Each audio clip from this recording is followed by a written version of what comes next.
Hello, and welcome to Mr. Marr's 3-Minute History. Quick summaries about a range of different history topics. Today we're looking at the issue of migration and empire, and we're going to be learning more about emigrant Scots who travelled to New Zealand and the impact that they had. The Scots were a major part of New Zealand life, and between 1880 and 1915, around 1/4 of all British emigration involved Scots, especially Scots from the lowlands areas. The Scots in New Zealand had a notable economic impact. They went over to New Zealand to work in a variety of different jobs. This included Scots who had worked on farms, and they were heavily involved in the development of the sheep industry in New Zealand. Many professional Scots also made the journey as well. This included teachers, lawyers and doctors who found work on their new homes. And other Scots were involved in mining. This included coal mining, but was notably gold mining as well, especially in the Otago area. Other Scots were involved in the development of public works in New Zealand.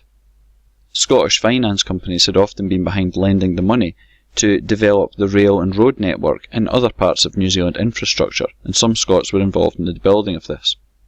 And other Scots still were involved in setting up businesses, and this included paper mills, shipbuilding and newspapers as well. The Scots also had a notable political impact when it came to New Zealand. Many Scots were involved in local and national politics.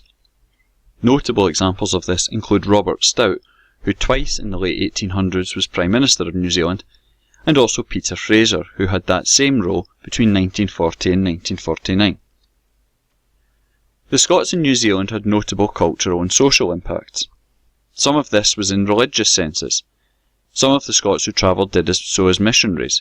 They were either trying to convert native people to Christianity, or they were trying to allow the Scots who had emigrated to continue their religious beliefs. This included Thomas Burns, who was a nephew of the famous poet Robert. Scots were involved in education as well. Many of them set up schools, and they were also involved in establishing organisations such as what would become the University of Otago, as well as a medical school in the same area. Many Scots kept links to Scotland by doing things such as setting up Highland games in shinty and curling, and another link to Scotland was in names.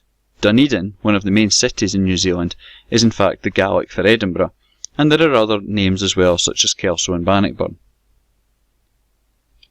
Emigrant Scots in New Zealand had a very mixed relationship with the native people in New Zealand, often known as Maoris.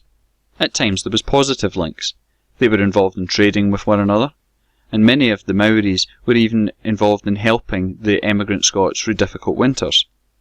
There was also examples of marriage between Scots and the Maoris, although this was often frowned upon by people back in Scotland. Indeed, many churches began to encourage women to emigrate from Scotland in order to stop this. There was also clear examples of strong negative relations as well, especially around land. The Scots who went to New Zealand were often involved in taking land from the Maoris. Sometimes this was done through purchases, and other times it was done with force. This at times led to battles and killings between the two. Religion also provoked difficulties as well. Many Maoris were outraged at the Scots' attempts to undermine and get them to change their own religious beliefs.